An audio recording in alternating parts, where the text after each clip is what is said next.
Everybody dies, don't they? Everybody come back, don't they? Isn't that so? You tried to get into the locked room today, didn't you? How do the dead come back, Mother? What's the secret? The Curse of Mathair nan Uisgeachan by Angus, Wolfe, Murray. My childhood was scattered and quite lonely. When asked, "Where are you from?" I answered Scotland without much conviction. I enjoyed the nomadic independence of an emotional refugee. I was lucky. My grandparents owned large estates in the Highlands. Fertile valley pastures were farmed or let to tenants, and the rest divided into crofts, deer forests, and moorland. At a tender age, I was initiated to the rites of aristocratic modes and manners, what I should and what I shouldn't do, who I should and should not speak to, what I must and must not wear, why it was forbidden to play with the gardener's son in the nursery, but tolerated in the servants' hall. Once old enough to express my feelings, I made my parents understand that I did not relish such restrictive practices. Memories of the castle marred the pleasure of Highland holidays, rooms cold and dusky even in the middle of the day, no central heating, a private electricity supply working off the burn, and dungeons cold as caves oozing snail wine over pitted flags. One of my aunts was drowned on the morning of her 10th birthday, and both my uncles were killed in the war, a tragedy that deeply affected my grandparents. My mother admitted that other families suffered as much without resorting to extremes of morbid self-accusation. Perhaps the contrast was too great, she said. As children, we were especially happy. There were 5, all of whom excelled at one thing or another. London society of the 30s was dominated by their charm and beauty, and throughout those doomed and brilliant summers, the castle was filled with friends from the south. There was shooting, fishing, stalking, sailing on the sea loch, endless games and parties. I remember the shadows of trees lengthening across the leafy lawn in autumn, and thinking that the castle itself would be swallowed in darkness, so that the inner dark would meet the outer dark, and together create a blackness unknown even in the vaults of Egypt. It was then that I became frightened and stayed close to the fire. My grandfather died while I was still at Oxford. He was 72. My cousin Hugh, son of the eldest uncle, inherited. He was 6 years older than me and worked for a merchant bank in Toronto. He came home immediately, bringing his Canadian wife, Anne. My grandmother left and went to live in Aberdeenshire with my Aunt Magda. I heard snatches of gossip here and there. Anne's renovation of the castle, Hugh's plan for the estate, rumours of an interest in deer farming, something not attempted outside Scandinavia, causing disquiet amongst the local gentry who expected invitations to stalk during the season. Obviously, Hugh was having none of that. It sounded encouraging. Hugh had been brought up by his mother in Hampshire and had spent even less time in Scotland than I. An extraordinary likeness to his father upset my grandmother so much that instead of seeing him, she wrote copious letters explaining everything that was going on so that he would know, if nothing else, the names of the estate workers and what jobs they did. Hugh told me later that he filed these letters without opening them, so that when my grandfather died, he brought them out and laid them across the floor of his flat in Toronto and opened every third one. "I spent 6.5 hours on that bloody floor," he said. "By the end, I could tell you the name of the stonemason's son-in-law and why the joiner's wife couldn't have children. I knew who was a good worker, who was a bad worker, who poached salmon, who snared pheasants, what was planted in the garden, when and by whom, the condition of the cook's varicose veins before and after her operation. Of course, when I arrived and met them, they were very impressed. I contacted Hugh a week before leaving Oxford and asked whether I could stay for a summer at the shepherd's bothy at the loch. He thought it was an excellent idea and said that I could stay for as long as I liked. He seemed genuinely pleased to hear from me. Spring comes late in the Highlands, and when it does, it is less dramatic than the sensual bursting of wet buds in rural England. Winter hangs deep in the hills long into April and May, and there are moments when you imagine the dead land will remain forever still. But when the green shoots push up through the white stalks and wild flowers pierce damp hussocks beside the river and along the shores of the loch, it is more wondrous in its miracle because the need for reassurance is essential to combat the harsh realities. Beyond the castle, towards the western regions, the land is barren and bleak. fearful with a grandeur that defies beauty. The lost trees of the old forest lie white and rotting against the brown grass. Eagles and hoodies, deer and foxes live there, no people. Once this glen and others like it was filled with thriving communities. Now the heartland is a forgotten wilderness. Even in the eyes of the crofters who reside at the outer reaches of the loch, you can sense a wound going back so far, an agony of the soul unchecked by whisky, state charity, or tourism. The dark lines of this nation's dead scar the earth, if not in fact certainly in spirit. Even Hugh, the new laird and chief of the clan, knew what existed once, a tribal system based on communal enterprise and sharing, owing all and yet owning all, had passed away. He was a rich man, a farmer. He played the role, wore the kilt. It's expected of me, he said. I laughed, remembering my early lessons in the nature of duty. Anne and Hugh had taken care over the work they had done at the castle. I felt the emphasis had changed. Anne, being Canadian, was free from the strictures of the English upper class. She was energetic and conscientious, eager to learn and understand. They had plans not only for deer farming, which had begun already on a limited scale, but for the renovation of derelict cottages and the building of chalets as holiday homes, the opening of a shop in the village to encourage weavers and potters and craftsmen of all sorts, and the possible construction of a deep freeze unit and smoking house so that salmon could be dressed and frozen direct from the river. I settled into the bothy. Although an outsider, I was surprised by the reception I received from so many of the estate workers who remembered my visits as a child.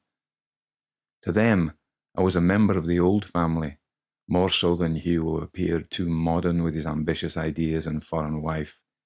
I tried to reassure them by expressing my enthusiasm. They smiled, nodded, but remained suspicious. The situation was intriguing. I waited and watched. Spring faded into summer, and the hot blue days when the wind fluttered in the trees and deer wandered to the river in the early evenings filled with a timeless sense of life's slow evolution. Trout jumping in the loch, martins diving and soaring about the eaves, bats jagged against the moon, the zing of insects, chirp of small birds in the reeds, midges rising out of the marshes like clouds of dusty pollen. The bothy was 4 miles from the castle, up the track that followed the loch half its length along the northern shore. No shepherd had lived there since the war, although the building remained strong with thick stone walls and a slate roof already green with moss. I had a Rayburn stove in which I burnt sticks and coal, and a room beyond with a bed and a chest of drawers and a cupboard. From my door, I could see where the loch turned west in the shape of an L, and the mountain cut sheer into the water. At that point, below the cliff, was the Mathair nan Uisgeachan whirlpool, an extraordinary natural fault capable of dragging down swimming stags. At the cliff face was a cavern leading to a narrow underwater channel, and when the wind blew from the southwest, the spin of the pool was wider than the length of a tall pine tree. Anne tried to persuade Hugh to let frogmen go down to discover the distance of the channel and where it emerged. Hugh would placate her with vague promises, but I knew nothing would come of it. My life adapted to the quiet run of the days. I dug a small vegetable garden at the front of the bothy and wired the sheep pen for chickens. I bought a second-hand chainsaw and an old van, and spent the bright, still afternoons when fishing was impossible cutting wood for the stove. Twice a week I dined at the castle, and occasionally Anne and Hugh would picnic at the loch and we'd take the boat out. I didn't question the relevance of my existence or allow myself to brood on the future. I was 22. I'd spent the last 15 years at schools and university. I knew I wanted to write, and as the weeks passed, became more and more convinced of what this should be. I kept a diary of thoughts and ideas that occurred to me during the day, and soon a pattern emerged, 2 themes simultaneously recurring. The first was my impression of the land itself, the emptiness of the wilderness area. The second concerned the family, my mother's childhood filled with joy and promise, followed so fast by a desperate sadness. Somewhere these 2 themes connected. Hugh spent his time in the estate office with Roger Cornish, my grandfather's rector. The difficulty of changing change in a system that had worked for years on the basis that every conversation must be prefaced with lengthy inquiries about the health of each member of a man's family was hard enough, especially for Hugh, who understood the rudiments of North American efficiency. There was no sense of urgency, no desire for innovation, a soft underbelly of feudalism, combined with a romantic notion of clannish brotherhood, enhanced the status quo and made progress erratic. Roger had given up the struggle and was content to let things follow their own course. He was an Englishman whose ambitions did not extend far beyond his salmon rod, his 12 bore, and a full case of rare malt whisky. Locally, he was well liked. He turned a blind eye to the evasions that were perpetrated in the name of the estate. A little honest poaching never ruined a river, he would say. And if the stalkers are selling the odd beast during hind season, God knows they aren't paid much. As long as discretion was maintained and a certain restraint exercised, why make a fuss? It was only when outsiders intervened, poachers from the south with tins of CMAG and high-velocity rifles, that Roger, the police, and the stalkers acted together. That's as it should be, he told me. We don't want the mafia here. This is the mafia, I said. He poured another of his mature Highland malts and passed me the glass. You're in a unique position to observe the discrepancies of an archaic system, he said. But don't get it into your head that change is always for the best. I know the problems of these people. They come and tell me. I know who's operating in illegal still, who's taking dole money and working jobs on the side. That's not important compared with retaining an understanding so that life can operate to the best advantage of all concerned. The Highlander is a proud and independent chap, cunning as a fox, I'll grant you, but he has to be. He knows that, and he takes care whom he trusts, if he trusts anyone. He trusts us, or rather uses us, but that's all right because I recognize his loyalty remains first towards himself, and secondly towards the continuation of his way of life. You can't tell a Highlander what he should be doing, how much money he should be making. He won't listen. Why should he? Now Hugh is talking of putting up the crofters' rents. It's madness. I don't care how absurd it may seem to someone fresh out of Harvard, or wherever it was, but for the people themselves it's an insult, because they feel that the land belongs to them, which it did in the old days. And look at politics. Where else do you find liberals winning seats? Lloyd George is dead and gone. You wouldn't know it. The younger generation think they're anti-establishment, against authority. The Highlander invented the word. You must accept that from the start, or you'll find they're agin you. Hugh was easing Roger out by taking more and more responsibility himself. He imported an accountant from Edinburgh to go through the books and advise on methods of improving office efficiency. Obviously, money was being borrowed and not repaid. Rents lapsed unaccountably. Bad debts carried on over for years without complaint. Files disintegrated into a series of scrawled cross-references and notes from Roger written in an indecipherable hand on the sleeve of envelopes. Hugh called it a miser's den of hoarded waste. The accountant stayed 6 weeks before departing in a state of nervous exhaustion. From this came the third theme of my prospective novel, also connected to the others by a thread of circumstantial invention, the Highlander's jealous hold on the property of his father, a communal distrust of visitors disguised by guileful charm, passions lying at the heart of pride, already damaged by history, and now directed towards the breakdown of progressive change. Anne was forever arranging bazaars and charity evenings, organising the tourist shop, supervising the renovation of the cottages and planning sites for the chalets. Everything was contained in that bright smile, the immediacy of response, so that enthusiasms appeared less sincere than actual, encouraging noises to satisfy the curiosity of the natives. In June, she caught a virulent flu bug and went to bed. Hugh asked me to drop by if I had time and cheer her up. I did so. She talked of a belief in positive thinking, the act of creating atmosphere for constructive relationships, and confided that there were days when she came home and wept with frustration. I found her awkward, strangely uncertain.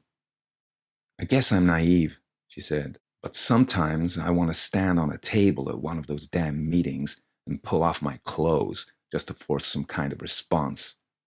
She laughed. You must think I'm crazy, she said. She was embarrassed. It sounds very sane to me, I said. Hugh would be devastated, she said. I told her about my novel and the problems of conflicting themes. You're right, she said. I used to spend hours marveling at that beautiful thing, you know. The mountains and the water and the sky, the peace of it, the real open space. It intoxicated me.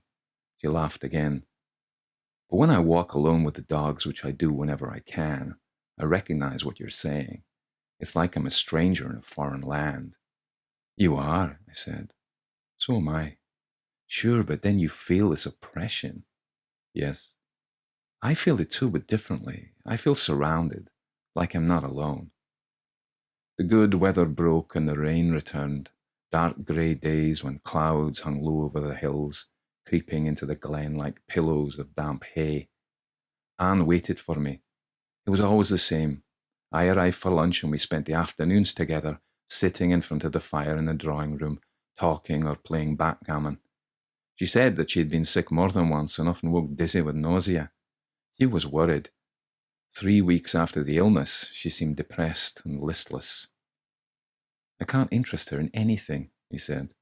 One day as I was leaving, the clouds lifted and sun glistened on the marsh reeds beside the road. Anne squeezed my arm. Let's go out, she said. It's beautiful. We took the dogs and walked along the edge of the loch, across the burn, across to the far side of the river. Water ran down the hills through peat hags and their tussocks, breaking into pools. The sudden heat hatched a plague of midges that clung to our faces and hands. We began to climb. We mustn't go too far, I said. You're tired. She looked at me, the sun full on her cheeks. I was aware how pretty she was. You've changed, I said. People don't change, she said. They adapt. What do you mean? I adapt to you. That can't be good. It's good for me. The silence embraced us, filling the air with feelings neither dared to express. I turned and looked back at the castle. She stood close to me now. Her arm touched the rib of my sweater. This is mad, I said.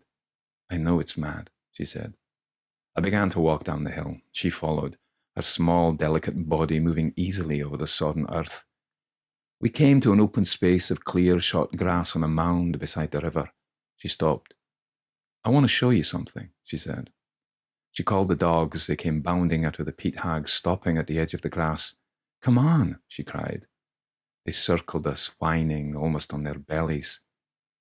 How did you know? I asked. It's happened before, she said. Across the river were the marshy flats leading to the road, and beyond the road, the castle, square and dark against the black trees. Suddenly, I felt cold. Hugh's car appeared round the curve at the edge of the wood. We crossed the river at the shallow ford and waded through the reeds. Midges whined in our ears again. We stood on the gravel path and waited, the dogs panting from their run, tongues dripping. I looked over the river at the grassy knoll. What do you think it is? Anne said. I don't know, I said. I want to see you, she said. You are seeing me, I said. I want to see you tomorrow. Why? Will you come? I don't know. I don't know if I can. Please. We heard Hugh shouting. The dog scrambled through the rhododendrons, squealing for him. Anne and I walked up the drive. Hugh greeted us. How are you? He called. She smiled. It's time I stopped being an invalid, she said. When I arrived the next day as arranged, Anne acted as if nothing had happened. I felt confused and hurt. She bustled through lunch, impatient and nervous, busy with details and new plans. I made an excuse and returned to the bothy. I considered packing my suitcase there and then, but something stopped me. The foolishness of it. An exaggeration on my part of an incident that existed only in my own mind. Escape would defeat its own purpose. Also, I had the notes of my novel. I would devote the remainder of the summer to that. 2 weeks later, Hugh told me that Anne was pregnant. It'll make all the difference, he said. To what? I asked. Already my appreciation of Hugh was waning. He seemed more arrogant than enlightened, more narrow-minded than liberal. His views on what was good for the crofters and the estate did not coincide with local opinion, in fact, constantly aggravated it. He wondered why jobs weren't completed on schedule, why everyone had to be told things 3 times, why the village policeman failed to catch poachers. I could have told him. But he wouldn't have listened, and even if he had, wouldn't have believed me. I walked alone in the hills, spent days fishing on the loch. The interference of mortality was an anachronism. The land was all land, the rocks all rocks. Man's insistence on making his presence felt, showing proof of his existence, was futile against the weight of this wilderness. My sadness, even anger, that communities once prospered in these glens altered as I began to realise that perhaps they did not prosper. Even the ruins of the simple steadings were lost. Nothing remained. The silence was not a death in life, as I had supposed, but a life in death, where every living creature was at war. I worked on the book. It was slow. I felt restless. Why did the mountains oppress me? Why did I nurture 5 chickens in a wired sheep pen as if their survival was a personal victory? Anne worried about my isolation. "What is it?" she asked. "I don't know," I said. She was happy. Those were the best days. She would create a sanctuary of love for her baby so that the world outside could be enjoyed with wonder and joy. Again, I was struck by the sentimentality of the image. "I was coming across the hill yesterday, on the other side of the river, and I saw you," I said. "Yes," she said. "Who was with you?" "The dogs. There was a girl." "He's a boy," she smiled at me. "Gypsies were camping at the old sawmill." "You like that, don't you?" "Why?" "When I first came here, I thought you were typical North American. Hey! After adopting stray children, you'll be talking to fish." "I don't talk anymore, I catch them. Let's go sometime, all right?" "When?" "Next week." There was no gypsy camp at the sawmill. I went there and checked, and so was surprised to see the child again on the loch shore with Anne when I arrived for the fishing expedition. He was playing in the water beside the boat. He had curly black hair hanging down his shoulders and wore an embroidered white shirt tied at the waist. He had no shoes. He was very young. Hearing my step on the shingles, he darted off into the reeds. "Hello?" Anne said. "What's wrong with him?" "He's shy of men. We both are." I hadn't noticed. She kissed me on the cheek. "Are you a safe sailor?" she asked. "That depends." "On what?" "Your behaviour." She climbed into the boat, taking the rods. I pushed off and jumped in, started the outboard. We sat together as I held the rudder bar, passing Mathair nan Uisgeachan on the far side and going on towards the west, reaching a bay where a burn dashed down the rocks in a silver waterfall. I cut the engine. We drifted close. I flicked my line free and began to cast. The air was warm. A breeze rippled on the surface. There was no sun. We fished 20 yards from the shore, letting the boat glide slowly down with the oars hanging, casting easily with the wind. We caught 3 trout, all over a pound. The sun came out. The clouds scattered. We landed in a narrow inlet where trees bent at strange angles off the high banks. I opened the picnic basket and we lay in the sun eating chicken and smoked salmon sandwiches and drinking beer out of bottles. Anne took off her wind cheater and sweater. She was not fat yet, still small and slight, dressed in jeans and a t-shirt and shiny red PVC boots. Her blonde hair was cut short, skin freckled and brown from the last spell of fine weather. We talked. She told me what she had missed in her life here, how it frightened her at first and made her borrow habits from her mother, a very organised and dominating woman. She laughed about it now. "People do that," I said. "You don't," she said. "I have nothing to lose," I said. "You are aware of it," she said, "but you help me. You have a definite viewpoint, which is good. You say, I don't care what they think. Hugh is determined to do what he feels is right, and I believe my role is to support and encourage him. But I'm losing out right down the line, becoming this other person, the one you call typical North American, like typical French fries. I didn't mean, sure you didn't, but you're right. That's what I am, an unpaid worker in the PR department. No time to sit and discover what it's all about." "What is it all about?" "The baby, a whole lot of stuff, the future. And you feel happy. Don't you?" I shrugged. "I don't think about it," I said. "Maybe you should." I touched her hand. She didn't move. "Tell me about the book," she said. I was kneeling, looking down at her. "I want to know much more about that." I kissed her. "What do you want to know?" I asked. "Everything," she said. It's not enough, just a little. I kissed her ear, her neck. Shall I begin at the beginning? I said. She sat up and brushed a hand through her hair. The beer's gone to my head, she said. It's gone to mine too. We're on a fishing trip, remember? We've fished. We've done that part. What's the next part? Lying in the grass. We've done that too. She turned. Let's collect the things together, she said. It's too hot, I said. We walked along the side of the hill in the sun. She picked flowers. A week later, I went to stay with Aunt Magda in Aberdeenshire. It was my grandmother's 80th birthday. My mother had written from Turkey asking whether I would mind going, as neither she nor my father could return for it. My grandmother was eager to hear all the news. I told her of Hugh's plans and pretended everything was working well. I said that I was living at the bothy, which seemed extraordinary to her, and that I was writing a novel, which seemed even more extraordinary. It's a comedy of manners, I said, set in an imaginary Highland glen, concerning a group of crippled children in a big house who become involved with ghosts and goblins and real policemen in search of an escaped convict who is pretending to be the spirit of a long-dead ancestor. Sounds like a winner, my uncle said. On my last evening, when we were alone, Aunt Magda referred to the novel again and said, I'm surprised you aren't tackling something more serious. It is serious, I said. Goblins, she said. I had to say something, I said. I explained the conflicting themes, how their connection affected the way things happened. My own experiences at the castle was a good example. When I stayed there as a child, I had hated it, although I wasn't aware until later what it had been like for her and my mother, what fun they'd had.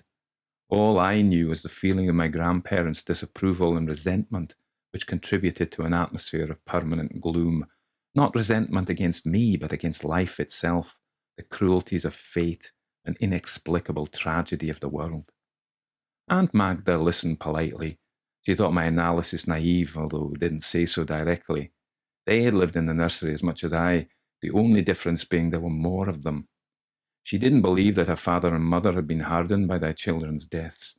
They were hard from the start. You've destroyed my thesis, I said. Of course I haven't, she said. You're writing fiction. It was then that I asked about Fiona, the sister who drowned. Did you ever question your mother, she asked. Sometimes, I said. What does she tell you? She changes the subject. Perhaps she wants to protect you. She said Fiona was rather sad. She had lovely hair, I remember. She was very imaginative and scatterbrained, but I suspect that was less true of her character than a way of avoiding our parents' displeasure. Being the eldest, she was made responsible, and in order to avoid those constrictions, acted incompetent and vague. She was far from incompetent, in fact. She only pretended to be. When my mother wanted her to do a chore or take a message and she was nowhere to be found, we said, she's playing with Lachlan. My mother thought Lachlan was one of the village children, and of course that upset her. We weren't supposed to play with the village children, or even speak to them. But Fiona insisted that Lachlan lived with us. He was there in the castle. We said, why doesn't he play with us? And she said, he doesn't like playing with lots of people. He only likes playing with me. We knew he was one of her imaginary friends and didn't think about it, but my mother insisted on meeting him. Fiona said that he wouldn't come. He was frightened. In the end, my mother gave up and we left it at that. One day, I met Lachlan. I was tremendously surprised. I'd been in the kitchen garden picking strawberries for lunch. Your mother was there too, but she was faster than me and had gone on ahead. I wandered back through the rhododendron wood when suddenly I came across Fiona sitting in a tree. There was someone else with her. It looked like a boy, a young boy. I remember he had white clothes. He seemed to be wearing a dress. He was like a boy pretending to be a girl. He had long hair like a girl, but he had a boy's face. And when he saw me, he scrambled through the branches and down to the ground and ran off into the bushes. I stood there amazed. I was only 6. I didn't know what was happening. Fiona started throwing fir cones at me. She was furious. I began to cry. Fiona climbed down and took my basket, and we walked home together through the bushes. She made me swear not to tell Mama or anyone. She said, swear you didn't see Lachlan. I didn't know he was Lachlan. Finding out like that gave me quite a turn. I swore anyway, and then a few weeks later it was Fiona's birthday. What we did on birthdays was pile presents on the person's plate so that when they arrived for breakfast they were all there, a huge mound of presents, tied with coloured ribbons and string. The presents were opened in front of everyone. Fiona disliked that because it was too public. She disliked Christmas for the same reason. Emotions were too precious to be made fun of. She put her hands in her lap and rubbed them together slowly. I was sharing a room with Fiona, and on that morning, the morning of her birthday, she woke early and began putting on her clothes. There was a noise. I don't know what now. She dropped a shoe or something, and I woke and saw her half-dressed. I told her she couldn't leave. It was her birthday, and we had presents. Everyone. She said that was the reason she was getting up early. She didn't want to disappoint us. She was going to meet Lachlan. He had a present for her too, and she couldn't disappoint him either. If I hadn't seen Lachlan, I would have known she was telling lies. But I had seen him, and I thought perhaps he has got a present for her. It was awful. I didn't know what to do. Fiona held my hands and said, "Dear Magda, you must believe me because it's true." I made a promise to be back in time. She said she would. I was full of trepidation. I couldn't understand Lachlan. I couldn't imagine him quite, his life, where he came from, why he looked like he did. But I trusted Fiona. She was so much older, so much on her own. We waited at the breakfast table. My father, mother, the servants, Nanny, all the children. I knew she would have returned if she could. Something must have stopped her. I couldn't think what. My mother took me outside and tried to force me to say where she'd gone, but I wouldn't. I was sent to my room. I stayed there all morning. The doors were locked and no one was allowed to come in. Our Nanny brought me some food at lunchtime. Fiona was still missing. Nanny said, "You don't know where she is, do you?" I said, "No." She said, "Do you think she's run away?" I said, "She wouldn't run away, she promised." Nanny was a very patient and long-suffering woman. She said Fiona was in danger and only I could help. But it was too late. One of the gillies brought her body back. He'd found her in a river. "Did you discover about Lachlan?" I asked. "He must have been a tinker's child," she said. There used to be a number of people like that in those days, travelling the roads, selling things. Some were gypsies, others were tinkers. We liked the tinkers best. They told wonderful stories and weren't frightening like the gypsies. Often, when we went into the kitchen to see cook, there might be a tinker sitting at the table, having a meal or a cup of tea. They loved children and made a great fuss of us. I remember they smelt of horses. I remember that most of all, their smell. Cook wouldn't have gypsies in because she said they had powers. We wanted to know what those powers were and longed to meet one to find out. But Cook was wrong because tinkers were rogues, very charming and sweet, a bit like the Irish, but not very trustworthy. Already it was dark. We were sitting in a small drawing room and neither of us had thought of switching on a light. The fire glowed with the embers of logs lit 2 hours earlier. The door opened and my uncle entered. "What are you two plotting?" he said.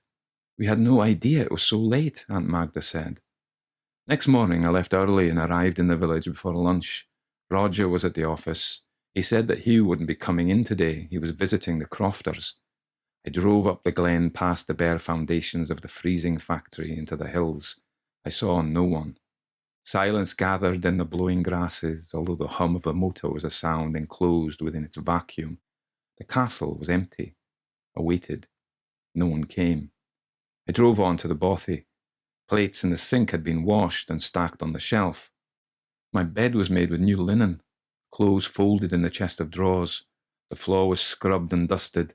I changed into old cords and sweater, pulled on my boots and went out to feed the hens. I noticed that the garden had been weeded. I walked down to the loch. The boat was gone. I wandered along the shore on the near side following the track. The wind was blustery but not cold, the sun flashing between clouds. I walked 2 miles to where the track climbed into the heather above Mathair nan Uisgeachan.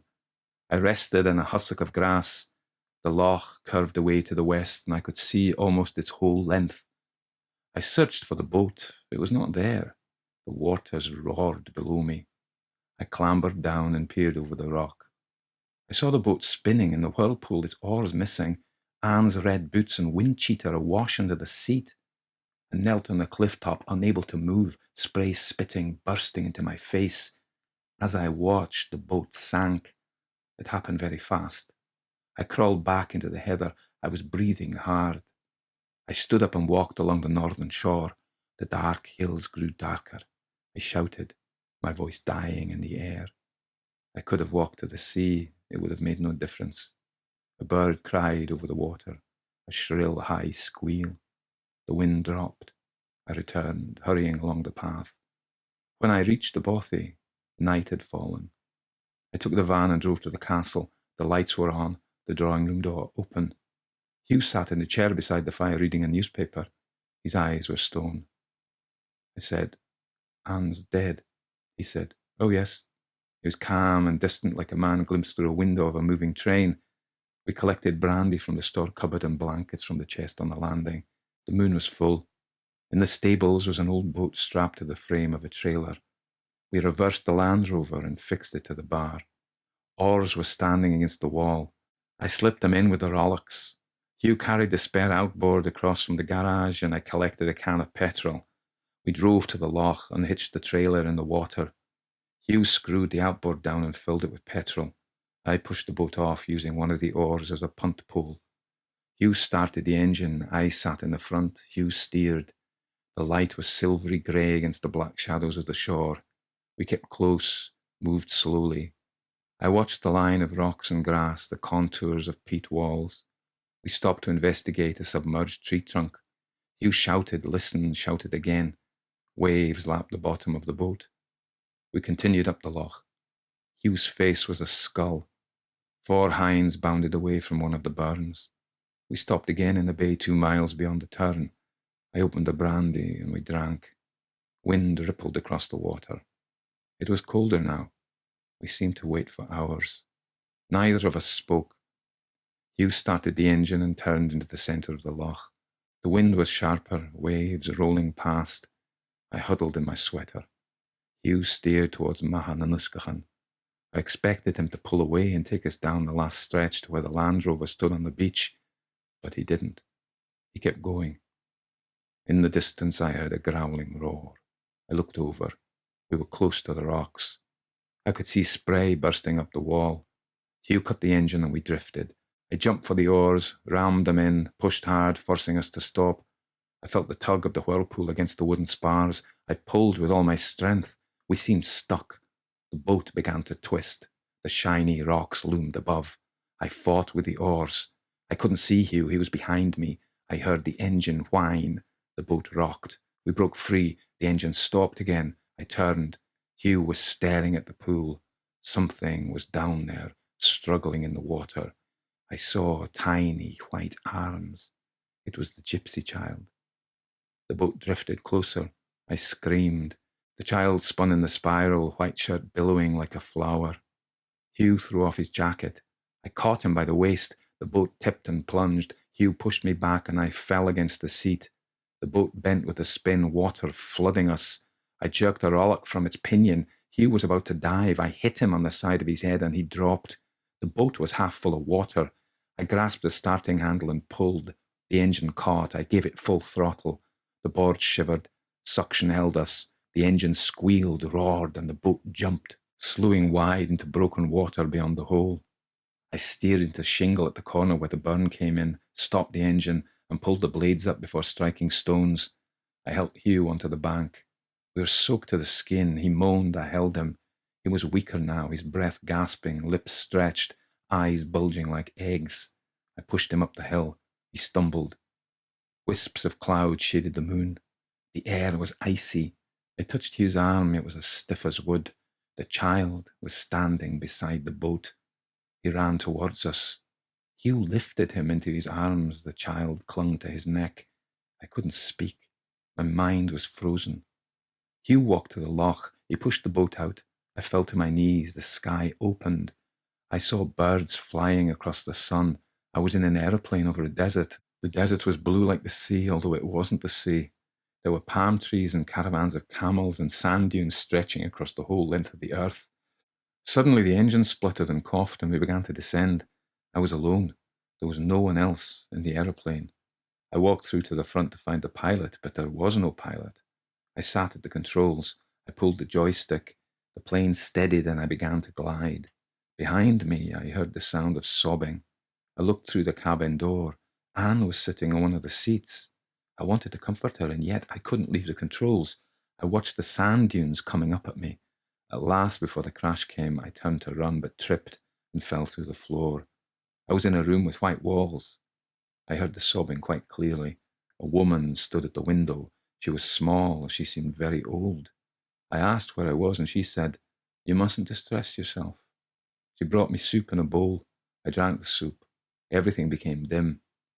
I was in the courtyard of the castle, ringing the bell of the cook's flat. It was night and the moon was shining. No one answered. I walked on to the road, and the child was with me. I said, "I didn't forget you." He smiled, resting against my shoulder. There was blood on his hands and arms. I said, "We'll go to the river and wash it off." But the old woman stood in my path. I laid the child in the grass and went with her. She said, "You're safe now." I remembered the child and said, "We must find him because he'll awake and feel afraid." The old woman said, "We shall talk about that in the morning." The room was full of sun. The old woman stood at the window looking out. I thought, all this has happened before. I'm dreaming. I'm no longer alive, and my dreams are repeating themselves. I asked whether we had talked about the child, and she said yes, and came and sat on a chair beside my bed. Her voice had a lilting softness, and yet her face was scarred with grief. I said, "Let me touch your hand." She said, "No, that you must never do." Then she told me a story. She said once two brothers lived at the castle. Roderick the elder married the daughter of the Lord of the Isles, a beautiful fair girl called Shona. Callum the younger was forever racing through the forests, hunting day and night. He was the best horseman, a fearless warrior. Roderick was strong, a leader. He was chief of the clan. In time, a child was born, a son. During the feast of celebration, a woman approached Roderick and told him the child was not his. Roderick asked, "Who are you to tell me this?" The woman said, "I am from the islands." She had been shown as wet nurse, but was banished as a witch many years earlier for warning her father that she had seen black crows circling the beach at Kyle, and his body with them soaring like an eagle. Later, the Lord of the Isles took a force of young men to attack the farms on the mainland. It was a reprisal for a boat that had been stolen the year before. During the skirmish, the Lord was wounded, captured and thrown from a cliff. The fall broke his back. He lay on the beach 3 days and 3 nights before he died, and the birds stripped the flesh from his bones. Roderick knew the story of the witch's prophecy and was enraged by her appearance at the feast, thinking she brought evil with her, and so ordered that she be taken at once and left on the road beyond the river. She told him, "Your brother has stolen the light from your eye, the blood from your veins, and this darkness you feel in your heart shall remain with you and your house forever." Roderick's love for his brother was as strong as his love for Shona. He tried to forget the warning, and yet a sadness filled him with a terrible longing for peace. The child grew, and his likeness to Callum became unmistakable. Shona comforted Roderick, and when she did so, lying in his arms, whispering his name, he knew the fear was of his own making. One day, 6 years after the birth of the child, he left the castle to make a journey to the western regions. At the head of the glen, where the track crossed the watershed, his horse stumbled and cut its foreleg. The wound was deep. Roderick bathed and bandaged it with a napkin and returned on foot, leading the animal. It was night. He stabled and fed the horse and lay down in the straw and fell asleep. When he awoke, the sun was up.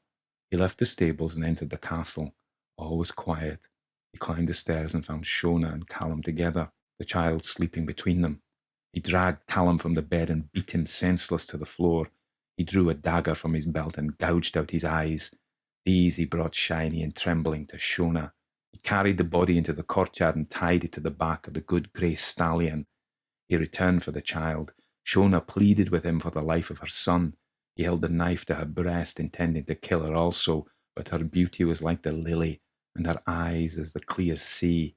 He took the child's hand, and together they walked to where the horse stood in the courtyard. He held the boy close so that he would not see the body, and they rode to the loch. He told the child to gather flowers from the shore. He carried Callum's body into the boat and covered it with his plaid. He called the boy and then rowed up the loch to where the waters roared under the cliff. As they neared the whirlpool, he lowered Callum over the side. Although wounded and dying, the water revived him, and he gripped firm to the boat.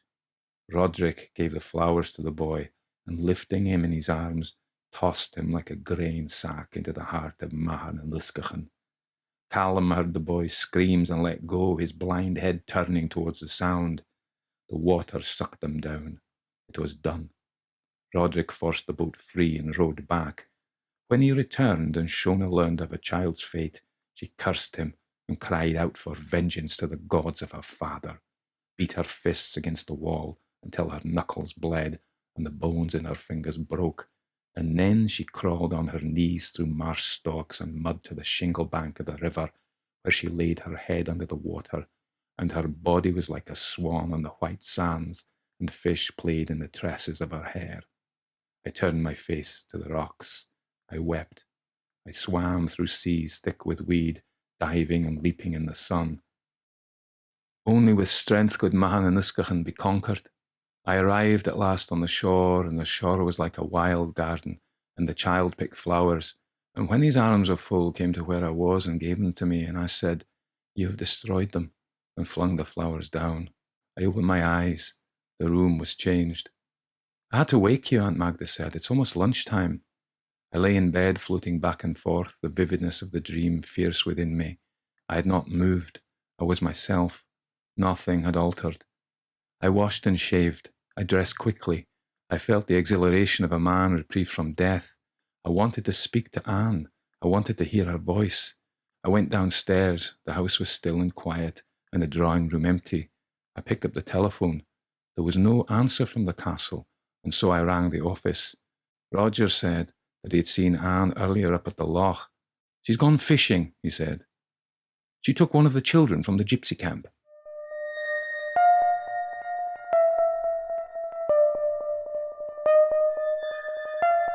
Everybody dies, don't they? Everybody come back, don't they? The Curse of Mathair nan Uisgeachan by Angus Wolfe Murray. So how I came to record this story was a little bit of a mess up, really.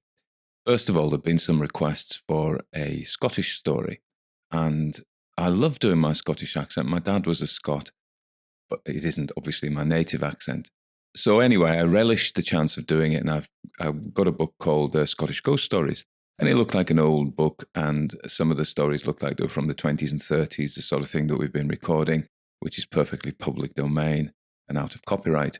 So I recorded it, and as I read through it, I thought, well, this is set in probably, might be the 30s, but it might even be the 50s, and it was by Angus Wolfe Murray, and it was only after I'd recorded it, it's quite a long story, and edited, well, I hadn't edited it completely, and I realised that Mr. Wolfe Murray is still alive.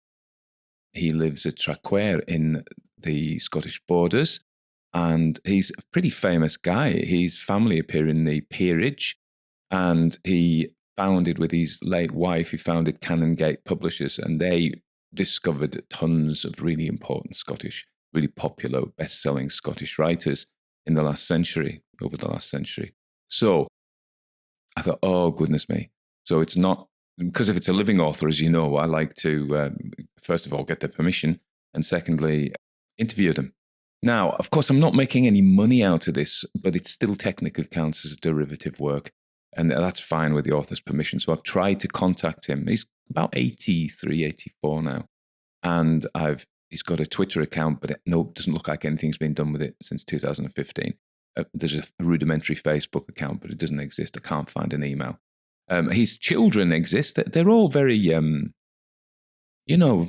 eaten, educated, done well for themselves in the world. A lot of them are literary writers and things. So anyway, Mr. Wolfe Murray, I would love to have his permission. And if he doesn't like me doing this, well, I'll take it down. But given I put the work in anyway, I thought, well, I was going to do it. And it met all the other criteria. So there we are. That's him. So I'm glad he's alive. And I would like to contact him, and I would really like his permission. The other reason I was drawn to the story was the title, Mathair nan Uisgeachan. Now, my first degree was in Celtic, and I spent, in a long time ago now, I spent a summer in Stornoway in the Isle of Lewis, learning Gaelic. Pretty rusty now. I actually did more Irish Gaelic in Connacht in the west, and obviously quite a lot of Welsh. So I wanted over the past couple of years, we've holidayed in the Scottish Highlands. There's not much Gaelic left there, to be fair, in the mainland, even on Skye, there was only a little bit, and that I heard anyway.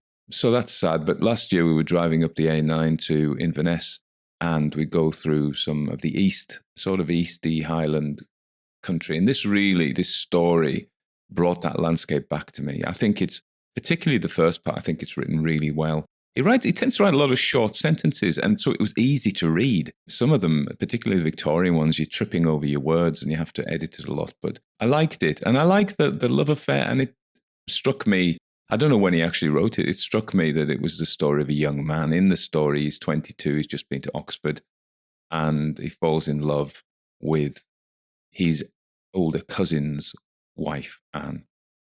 So that was quite sweet. I mean, moral issues and all that, and I'm not supporting adultery and whatever, but, it was quite an innocent thing. He seems to me a bit of an idealist. And the other thing I liked about it was the feeling for the story of the Scottish Highlands. The clans had owned everything in common. It was the old Celtic tribal system. And then during the sort of 17th, 18th centuries, the lairds, the chiefs, realised that if they moved over to an English or a continental system, a feudal system basically, the chiefs were no longer just the daddies of the clan and the clan owning everything. They changed to become the feudal lords and therefore the landowners. So in an instant, the land from belonging to the people belonged to, this is maybe a romantic view, but I think this is how it was, belonged to the chief. And the chief then could do what he wanted with it. And with many of them, it was to clear the people off the land so they could put sheep on. So there was tremendous hardship. And the Highlands, from having a huge population, were cleared. And that was devastating for the Gaelic language and culture, a culture which goes a long, long way back to the Iron Age. If probably further, to be honest. But there we are. So, and he felt that, but he says something about it, at one point, maybe they didn't prosper. So it was an intelligent look at it. So the story itself starts off pretty realistic, and then he goes to see his Aunt Magda. Now, he's already heard about Lachlan. Well, Lachlan is the ghost boy, isn't he? So his aunt tells him about Fiona. He's already seen this Lachlan with Anne, who he's fallen in love with. And she tells him some story that he's a gypsy boy, but there is no gypsy camp. And then his Aunt Magda talks about her, that, his other Aunt Fiona, who died when she was 10, who had apparently been lured to her death in the river by Lachlan. That's what it appears to be.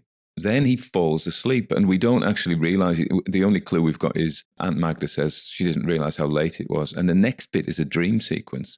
But we're not told that. And I was like, what's going on here? Because it went quite dreamy and surreal. I don't know how he wrote it, but I got the impression it was one of those pants. You can either be a plotter or a pantser. And if you're a plotter, you plot everything out. If you're a pantser, you just wait for the flow. And Stephen King's actually a pantser, as it turns out, and a lot of other people. J.K. Rowling is a massive plotter. So it's all very dreamy. And he goes back, and there are some hints to that it is a dream. First of all, when he tells Hugh that Anne is dead, he was very cold about it. Then they have this bizarre trip on the loch, and they spend looking at tree trunks and spend a couple of hours, and then they find her in the whirlpool of Mathair nan Uisgeachan. There she is, the remains of her, and the remains of the child Lachlan. And then it gets very surreal, and he's on an aeroplane above the desert, and there's an old woman.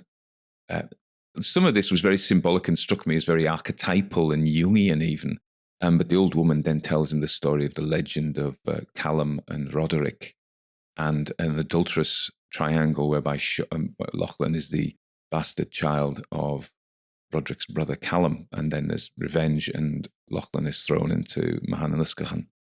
And there you go. So, and it seems to me that what's happened is the risk then is the curse is that an adulterous triangle, family, he's his cousin, not his brother. And there is a hint then, although it's not stated, that during the fishing trip, Anne becomes pregnant. Was it Hugh's, or is there something unsaid by the narrator? Did something more happen when, he says, she went picking flowers, but did something more happen?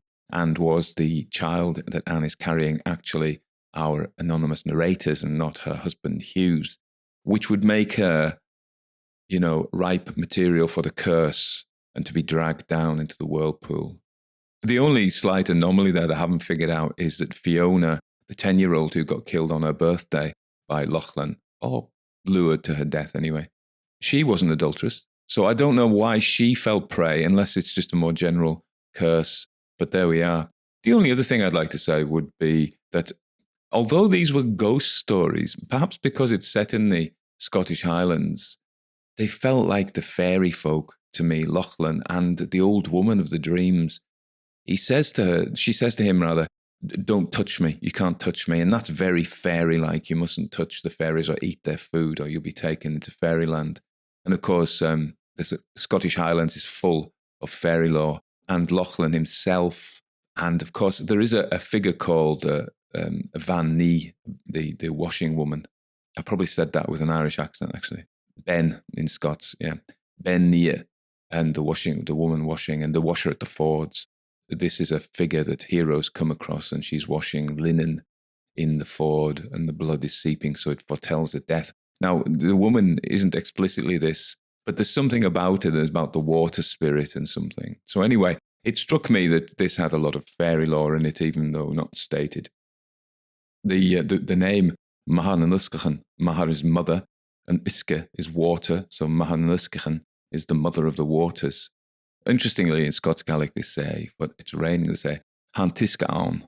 So it's the water is in it. Don't say that in Irish. Bastiach is rain in Irish. Uisge is water, Uisge, and so Uisge ba, water of life, is whiskey. That's where we get our English word whiskey. So there you go, you've learned something. So, interestingly, this story, last week's stories was Boomerang set a long way away in Borneo, a long way from Scotland, climate-wise as well, but an adulterous triangle. So that's completely unconscious of me. I didn't pick it for that theme, but there we have it. But of course, with a horrible outcome, but not quite as horrible as Boomerang. He doesn't put anything in his ear. So there you go. So I like the story, and if Angus Wolfe Murray would like me to take it down, then I will. Reluctantly, sadly. I mean, I respect his copyright and his decisions over his work. There we are. So we come to the end of another week. Podcast numbers are falling. I don't know why. I think it might be the end of lockdown and people have got better things to do now. If the show is completely supported by the appreciation of listeners. So if you would like to show your appreciation, I've tried to simplify this. Go over to my Ko-fi page, ko-fi. If you look, there's a link in the show notes, but if you just Google it, ko-fi Tony Walker, and you'll find my page, and you could show your appreciation by buying me a coffee. Also, there are a number of things, some of my own stories as audiobooks. 2 of them at least are free, and probably more will come on. So, you can go and download those, at least 2 stories for free. So nip over to Ko-fi, show your appreciation, and get some free stuff. Okay. Thanks again. I said I was going to do Mezzotint this week, but I was wrong. It's Mezzotint next week. And then I think I'm going to do the Beckoning Fair one, because we've had some requests for that. And then from Leanne from Sweden, she has been twittering me about and supporting me. Thank you very much, Leanne. Thank you, everybody. Thank you, Claire McNally. Thank you, everybody, for your coffees. Georgina Bruce, of course, who has said some lovely things about her reading. That's actually just come out. Little Heart. Well received. Yeah, good. So I'm pleased about that. So I'm sort of rambling a bit, but relevantly rambling. So it's all the thank yous. Thank yous are very important. So thank you. Thank you.